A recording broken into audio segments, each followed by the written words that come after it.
Hi అండి, welcome to my channel. ఈరోజు కారపు బూందీ తయారు చేసాము. 2 కప్స్ శనగపిండికి 1 కప్పు బియ్యపిండి తీసుకున్నాను.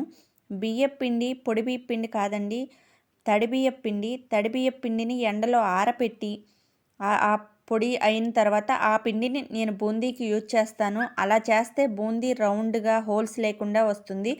బేకింగ్ సోడా కానీ సోడా ఉప్పు కానీ వేసుకోనవసరం లేదు. ఈ పిండితో ఇలా చేసుకుంటే 2 కప్పుల శనగపిండికి 1 కప్పు బియ్యపిండి తీసుకున్నాను. తడి బియ్యపిండి ఎండలో ఆరబెట్టిన పిండి. రౌండ్గా వస్తుంది పూస. చాలా గుండ్రంగా చాలా అందంగా ఉంటుంది. బూందీ తూసుకుందాము. ఆయిల్ కాగింది. ఇదిగోండి, బూందీ గరిటెతో బూందీ తూసేసుకుందాము. బూందీ తూసుకునేటప్పుడు లడ్డూకైతే గరిటె పెట్టి తిప్పకూడదు. ఇది కారపు బూందీయే కాబట్టి గరిటెతో కలుపుకుంటా బూందీ తూసుకోవాలి.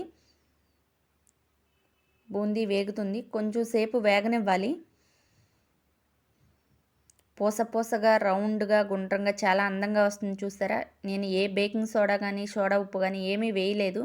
న్యాచురల్గా మనం కలుపుకున్న పిండితోనే బూందీ వచ్చేసింది.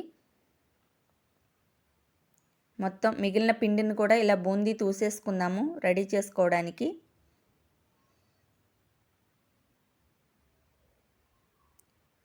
బూందీ అలా చక్కగా వస్తుంది.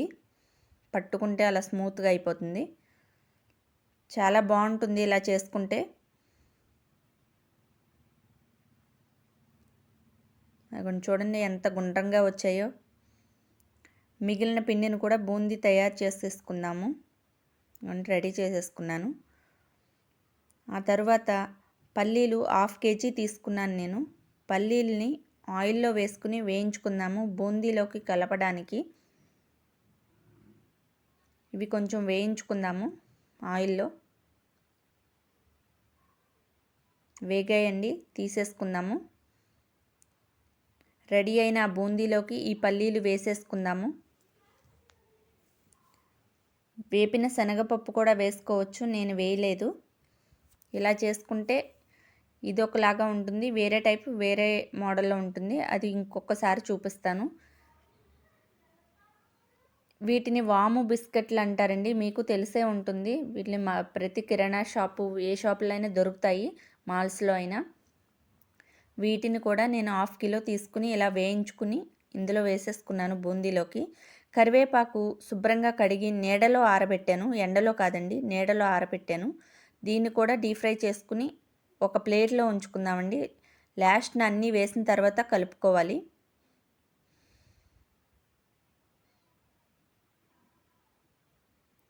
ఆ తర్వాత 5 వెల్లుల్లిపాయలను నేను ఒలిచి మిక్సీలో చేసుకున్నాను. మిక్సీలో పేస్ట్లా చేశాను.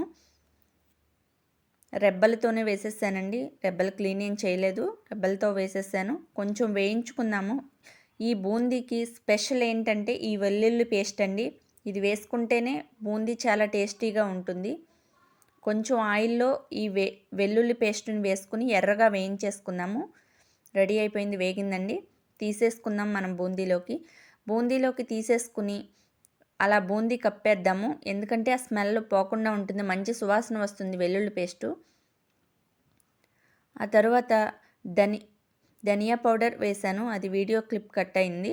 2 స్పూన్స్ వేసాను. ఇది జీలకర్ర పౌడర్ అండి, డైజెషన్కి చాలా మంచిది. జీలకర్ర మిక్సీ చేసేసుకుని ఆ పౌడర్ వేసుకుంటే బూందీ చాలా బాగుంటుంది. తగినంత కారం వేసుకోవాలి. మీకు కారం ఎక్కువ తినేవాళ్ళైతే ఎక్కువ వేసుకోవచ్చు. మేము తక్కువే తింటాం కాబట్టి కొంచెం తగ్గించి వేసుకున్నాను. పచ్చికారం వేసానండి. అన్నీ కలిపేసుకుందాం. ఇంకా వెళ్ళగా వేడిగా ఉందని అట్లగాడితో కలుపుతున్నాము. కొంచెం చల్లారిన తర్వాత చేత్తో కలుపుదాం. చేత్తో కలిపితే పర్ఫెక్ట్గా కలుస్తుంది. ఈ సాల్టు కారం అన్నీ కలుస్తాయి అండి. అలా కలిపేసుకుందాము.